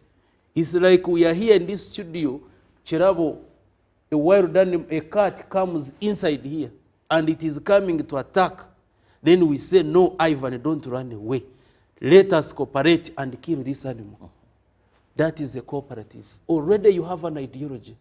But once someone throws money here and we are all running to grab it, that is not cooperation. It is scramble. You are scrambling for the little resources. So, and eventually there is no sustainability. So you are very true.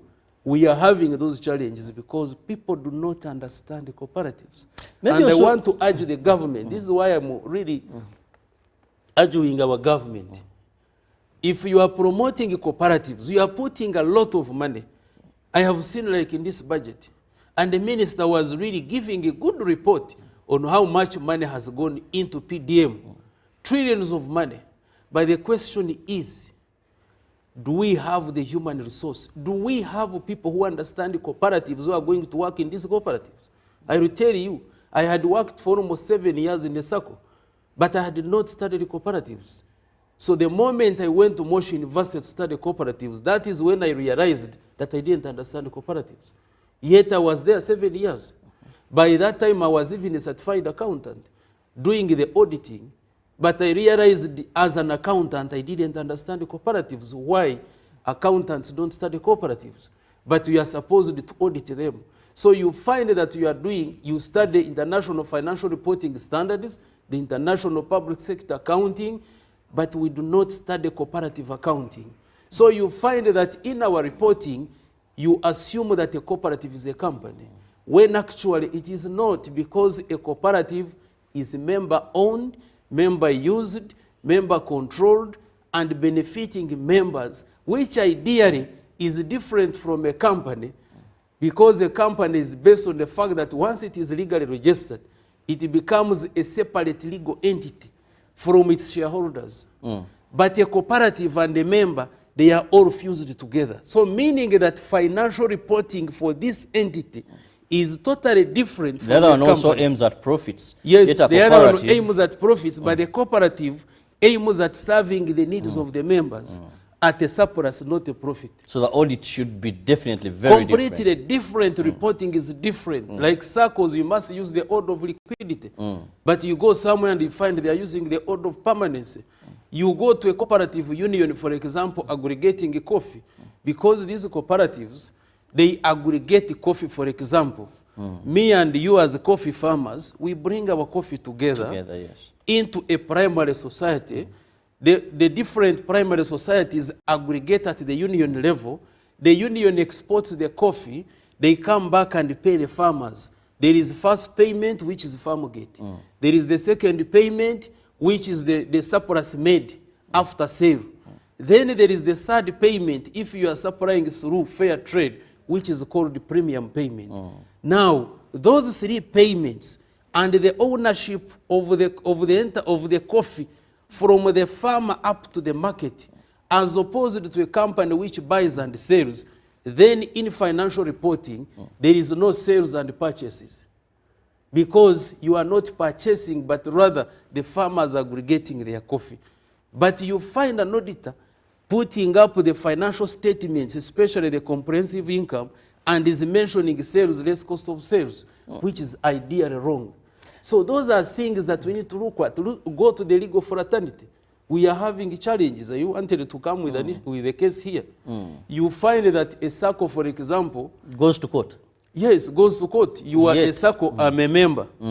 Now, there is a conflict. Maybe I paid back, but you are saying you didn't pay. Now, a conflict arises. Yet for cooperatives, it's supposed to be arbitration. When a conflict arises, very fast Ivan runs to court. You know what happens? Section 73 of the Cooperative Societies Act is very clear.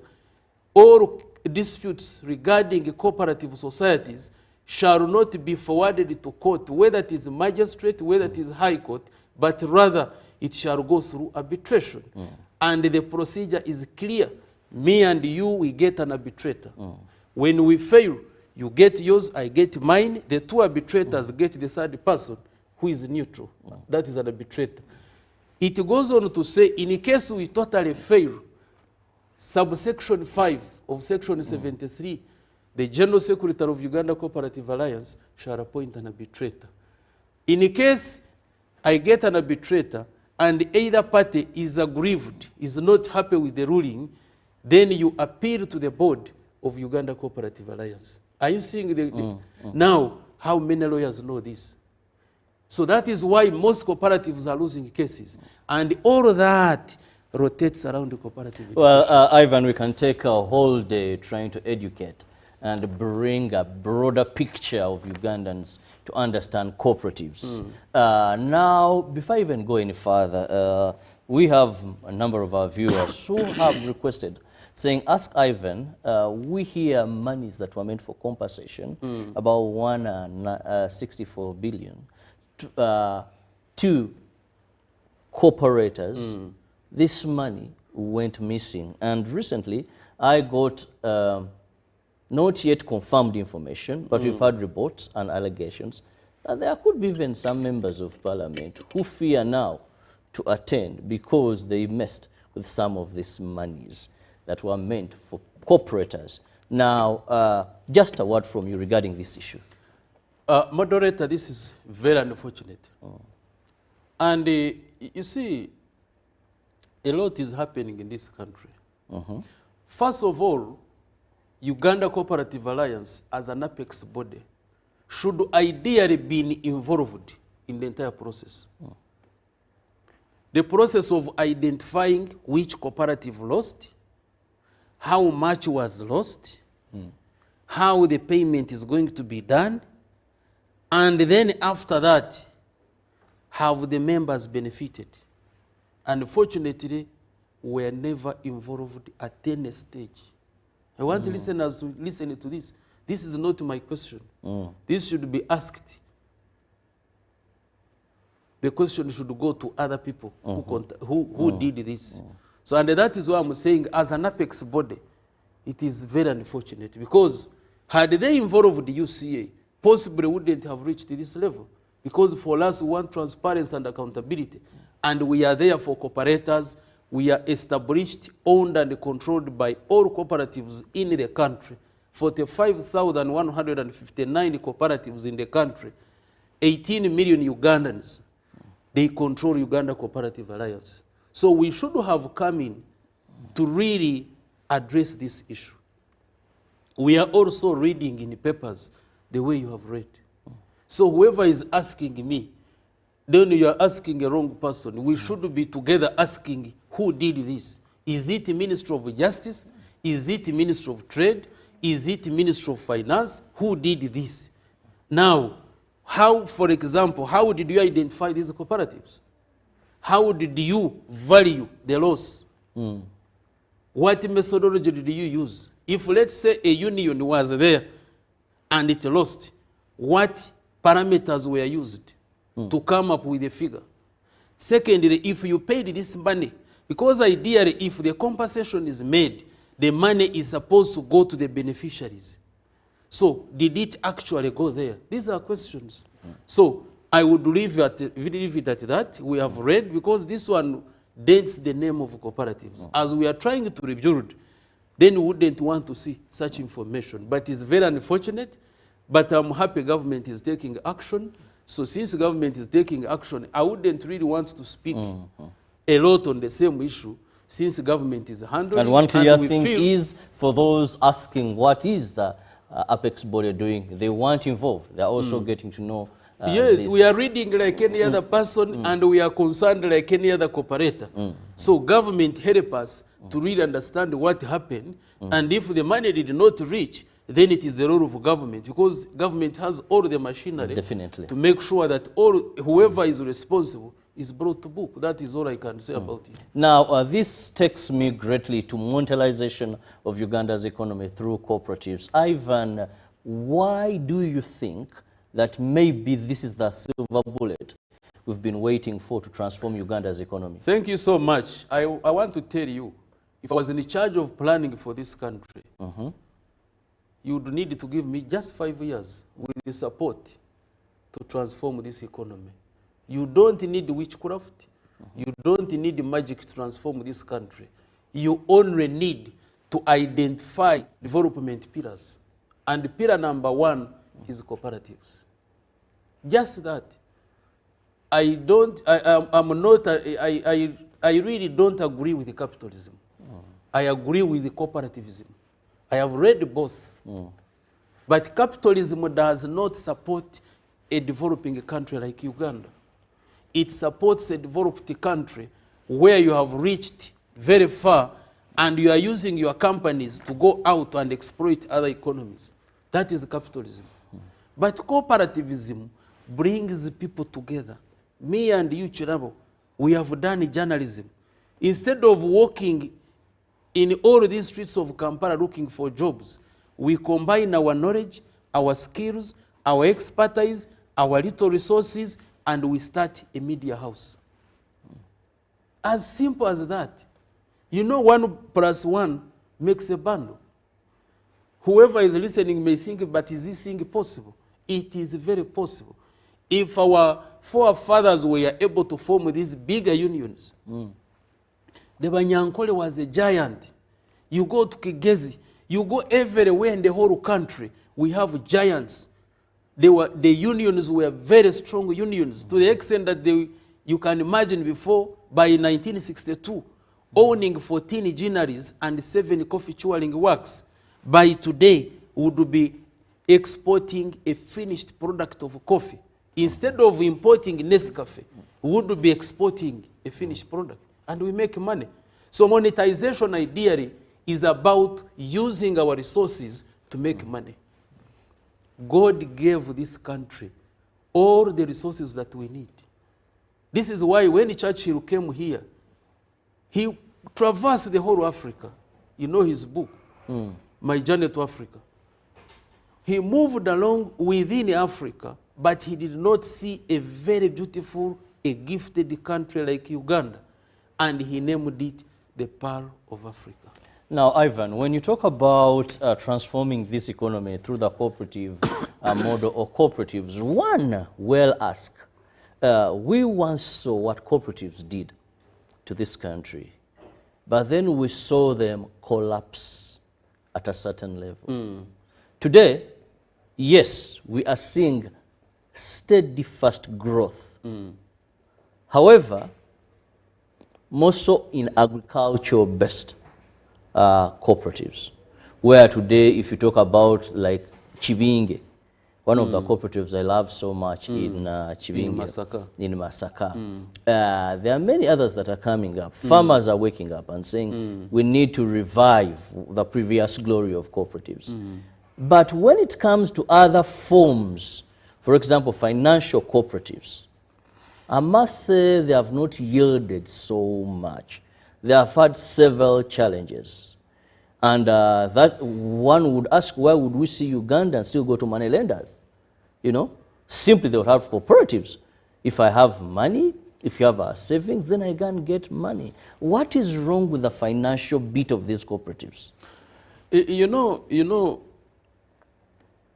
Anyway, you are talking about the other types of cooperatives. And you are mentioning circles. I don't know whether you are aware that the largest circle in this country, which is Wazalendo, is bigger than a commercial bank. Are you aware? It has hit $1 trillion portfolio. I've only just seen them now venturing even into land. They have a very good, site. They're in real estate now. You go to the rural areas. I can mention Moyo, Koboko, Ruchiga, Ryamujungu, Ebirungi biri Mututu. So there are so many. They are bigger now than the commercial banks. Oh, that's news. You get me? Now, you have mentioned agriculture. Chibinge, they're exporting coffee to Europe. Oh, Chibinge has. And the premium, they have transformed the area. Yes, Ankole coffee, they're exporting over 200 containers of coffee every year to Europe. But unfortunately, we are still exporting raw coffee. And you know, when you export a raw product, you don't make money. This one now takes me back to our theme, full monetization of Uganda's economy through cooperatives. I want to tell the listeners and the viewers, if we are to socially and economically transform this country, and I want the economists to come here and challenge me with their capitalism. We have seen it. I want us to sit here and we talk, and they show me how capitalism is going to help this country. It is individuals who are benefiting, and they are benefiting at the expense of the majority poor. You know, it is very bad to be rich and you are surrounded by very poor people. That is not growth. Growth should be wholesome. That is why you see the government is trying with PDM to make sure that they take money down to the parish level, so that instead of having an individual Ivan who is in Kampala, would rather bring together all these people to pick up the 39%. The 39% who are not in the money bring economy. them in the money economy. So when you talk about monetization, you mean that you have resources as a country, but how do we change these resources into cash? How do they really become revenue generating streams? That is what we are looking at. Take an example, we have minerals here. I don't know whether you have ever known that Karamoja has a lot of minerals, precious minerals, over 50 precious minerals. I was reading yesterday, their gold has the highest levels of purity in the entire world. Now, how come that they are poor? What is the problem? Why can't we? So as someone who is looking at development, you should be now investing in minerals within the Karamoja region.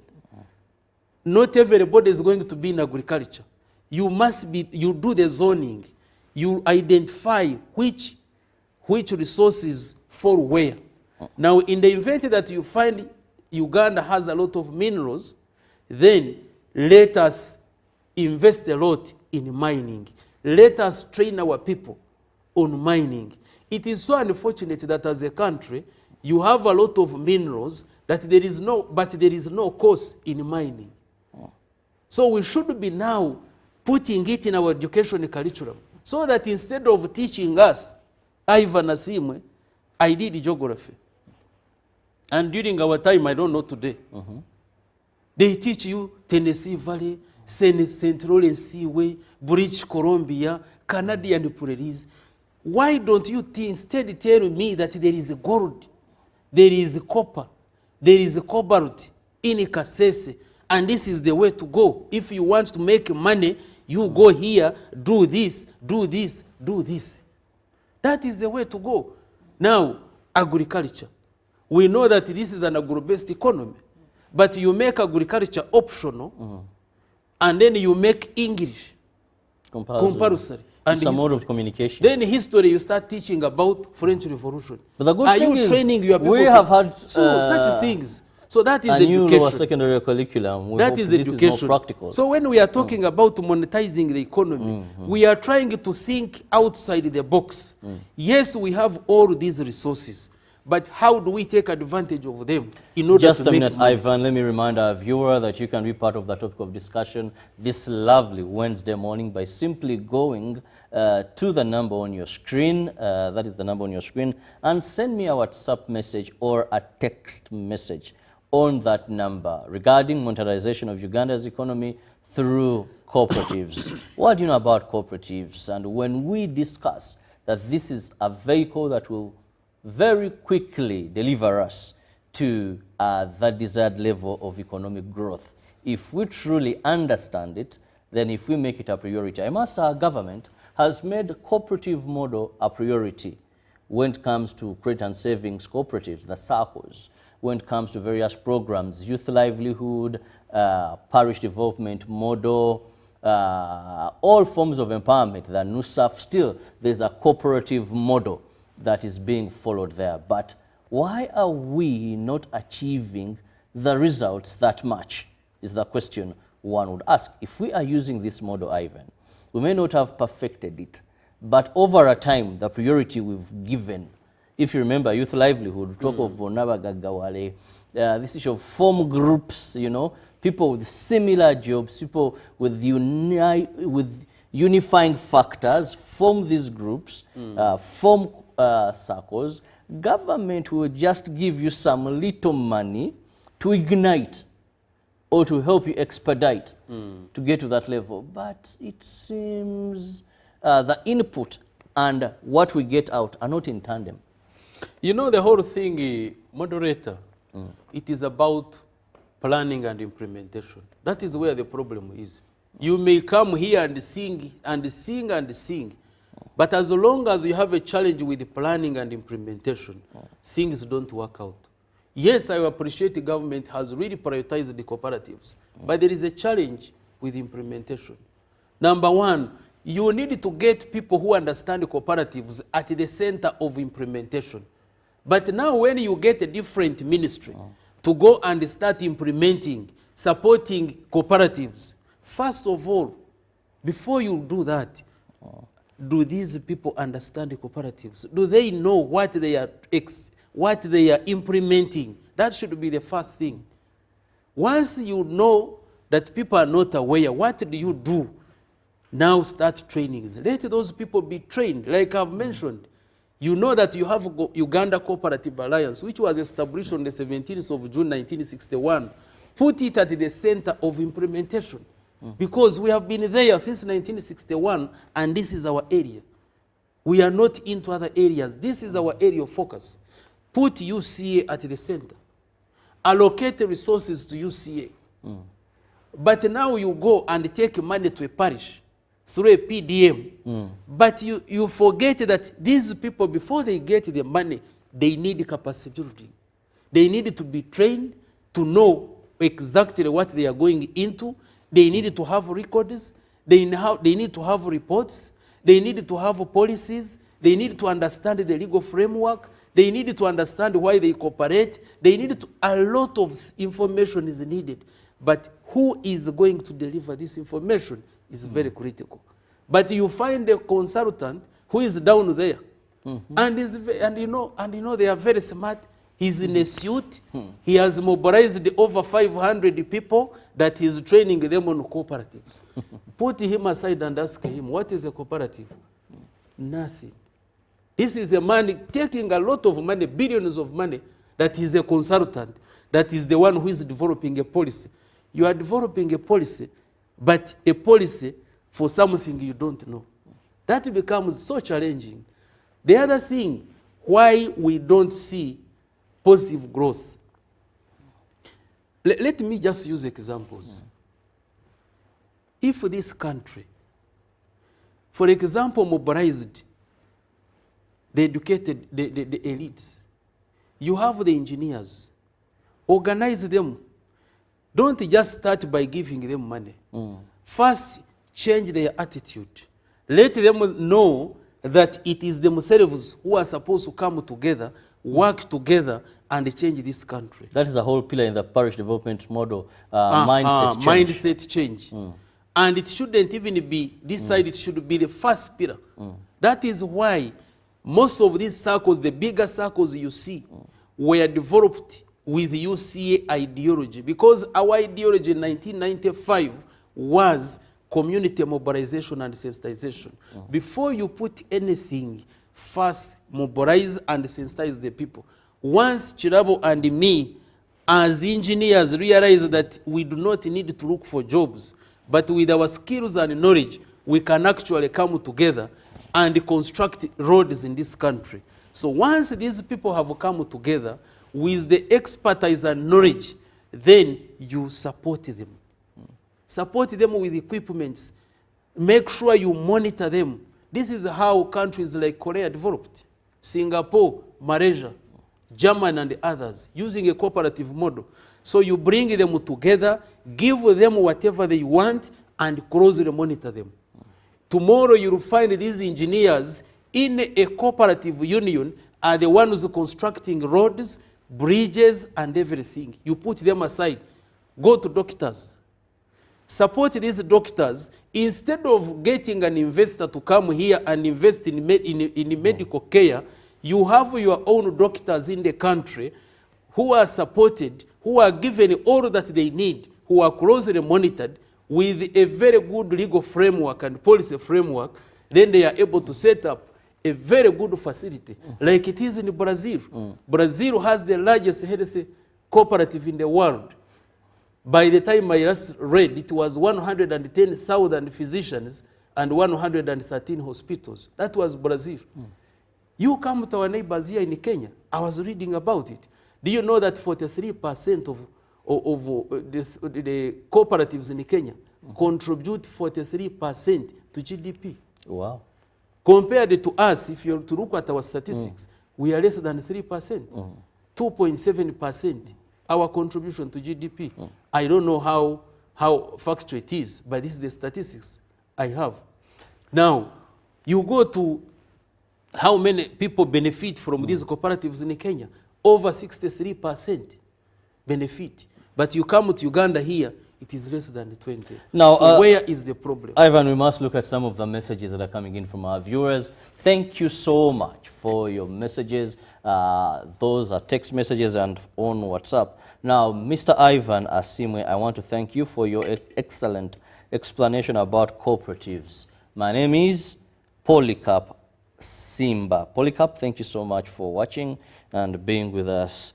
Now I also have one who says the cooperative movement would be the best way to go, but the challenge is corruption, and that is what led to the failure of the previous cooperatives, yet it seems to be growing day by day. Please give me your name, and you have who bought the cooperative site of Ginger Nalulesa growers in Busoga. Now, I don't know if you have an idea to what. I don't have because idea. Someone says, who bought the cooperative site of Ginger? Namulesa growers in Busoga. I think there's some property there that belongs to, that once belonged, because we see a number of these properties that once belonged to cooperative societies, found the challenging terms. Now, another one says, we want to be in cooperatives. That's the way to go. But the biggest problem we have now is trust. For example, those people could take their produce to a store, then be given papers and later paid. But today, you'll find nothing. Trust issues emerging. Yeah, thank you so much. And I want to really take the opportunity to thank the viewers for their responses. You know, corruption is cancer, and it affects every economy, whether in the cooperatives, whether in all sectors. So, but it is for us as cooperators, as you see, we do not have the machinery to fight corruption. It goes back to government, for government to help us. Like he has mentioned, cooperatives own a lot of properties. But as you go there now outside for stock taking, you find the majority of these assets have been illegally sold. So still it goes back to government. How do we work together to make sure that the cooperators repossess the assets? That is really something that we can, and as you see, we shall continue to engage government. But it is a concern not only to him, but to the entire country, including UCA. Our assets were illegally sold. But I'm happy with the president. He came in and ordered the State House Anti-Corruption Unit, and they are now investigating, and we are recovering others, including our building on Nkuruma. Someone illegally had put a caveat, which we have removed. So corruption is everywhere. But I'm happy. I see government is really fighting it. Let's work together, give information so that our government can help us. So I was still talking about how best, because we are still on monetization. We have tourism. Tourism is bringing a lot of money to this economy. But the question is, at the end of the day, who is taking this money? Is it a Ugandan? So for you now to make sure that money comes to our economy, mobilize all these and use a cooperative model. You finish that one. You go to the financial sector. How many banks are indigenous? Look at it. Now, how can an economy grow when the financial sector is in the hands of the foreign commercial banks? That should be a question. So how do you change this? You support the local citizens, and you make sure the legal and the policy framework is friendly so that the citizens can form banks. But when you allow, especially the central bank, when your policy does not allow the citizenry to come in and start these financial institutions, because you are putting the minimum capital requirements so high and the conditionalities are so free, they are so tough, then it means you are limiting the local investors. Then that one you leave it. You go to insurance, the same story. Go to the business community. How do you mobilize these people? So there is a lot that we can do as a country. I'm very happy when I saw the theme for this year's budget, full monetization of our economy through agriculture, through industrialization and others. I would have loved to see almost 60% of this budget going to cooperatives.